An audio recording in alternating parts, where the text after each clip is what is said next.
Chapter 11. Will we see you again soon, Peter?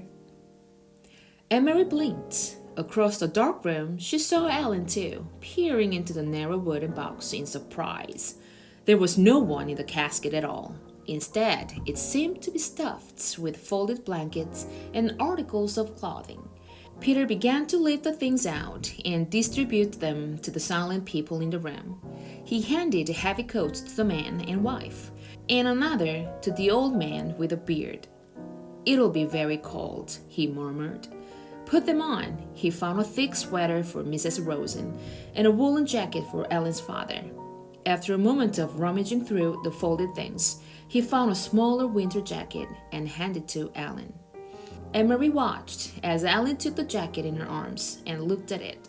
It was patched and worn.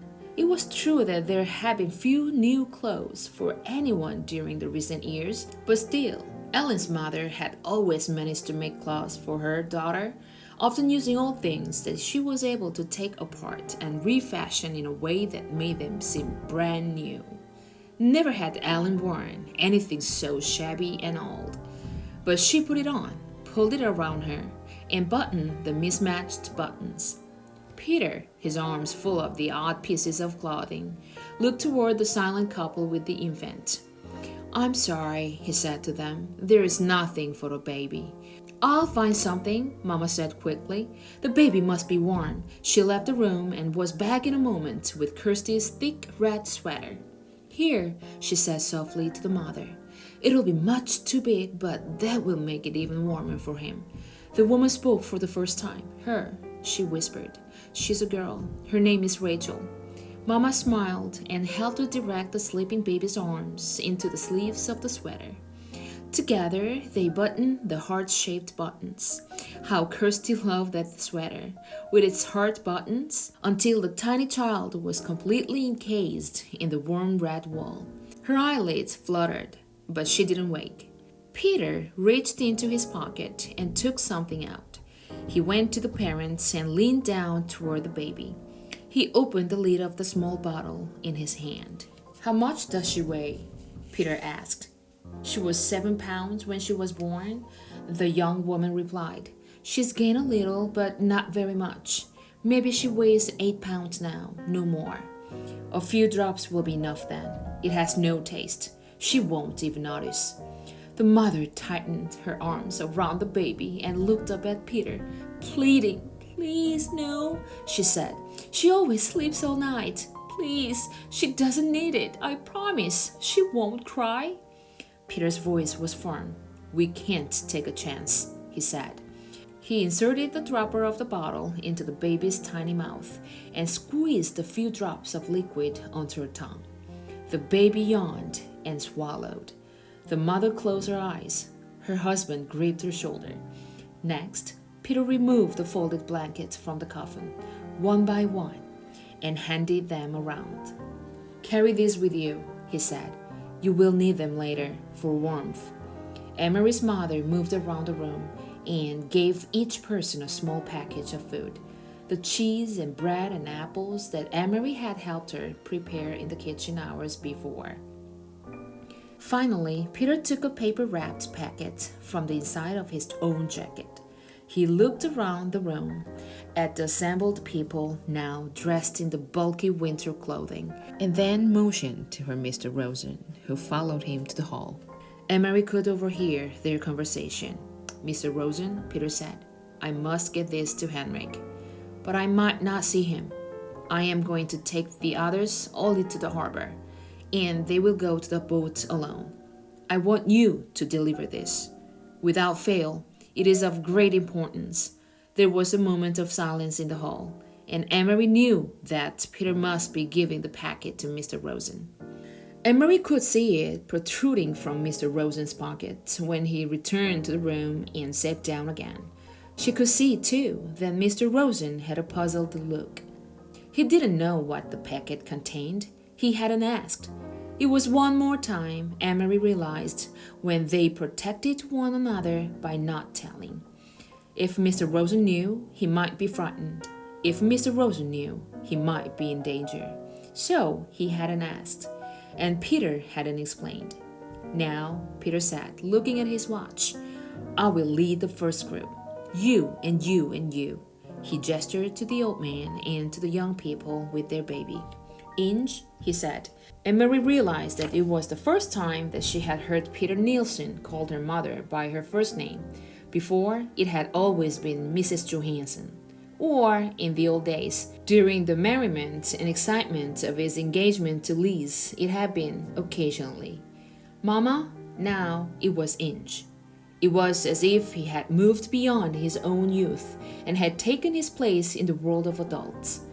Her mother nodded and waited for his instructions. You wait 20 minutes and then bring the Rosens. Don't come sooner. We must be separate on the path, so there is less chance of being seen. Mrs. Johansson nodded again. Come directly back to the house after you have seen the Rosens safely to Henrik. Stay in the shadows and on the back path. You know that, of course. By the time you get the Rosens to the boat, Peter went on, I will be gone. As soon as I deliver my group, I must move on. There is other work to be done tonight. He turned to Emery. So, I will say goodbye to you now. Emery went to him and gave him a hug. But we will see you again soon, she asked. I hope so, Peter said. Very soon. Don't grow much more, or you will be taller than I am. Little long legs. Emery smiled, but Peter's comment was no longer the light-hearted fun of the past. It was only a brief grasp at something that had gone. Peter kissed Mama wordlessly. Then he wished the Rosens Godspeed, and he led the others through the door. Mama, Emery, and the Rosens sat in silence. There was a slight commotion outside the door, and Mama went quickly to look out. In a moment, she was back. It's all right, she said, in response to their looks. The old man stumbled, but Peter helped him up. He didn't seem to be hurt. Maybe just his pride, she added, smiling a bit. It was an odd word, pride.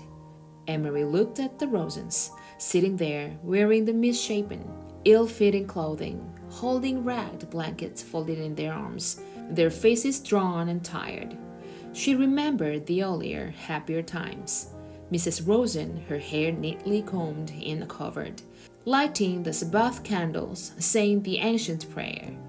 And Mr. Rosen, sitting in the big chair in their living room, studying his thick books, correcting papers, adjusting his glasses, looking up now and then to complain good-naturedly about the lack of decent light. She remembered Ellie in the school play, moving confidently across the stage, her gestures sure, her voice clear. All of those things, those sources of pride. The candlesticks, the books, the daydreams of theater had been left behind in Copenhagen. They had nothing with them now. There was only the clothing of unknown people for warmth, the food from Henrik's farm for survival, and the dark path ahead, through the woods to freedom. Emery realized, though she had not really been told, that Uncle Henrik was going to take them, in his boat, across the sea to Sweden. She knew how frightened Mrs. Rosen was of the sea, its width, its depth, its cold. She knew how frightened Ellen was of the soldiers, with their guns and boots, who were certainly looking for them. And she knew how frightened they all must be of the future. But their shoulders were as straight as they had been in the past, in the classroom, on the stage, at the Sabbath table. So there were other sources, too, of pride, and they had not left everything behind.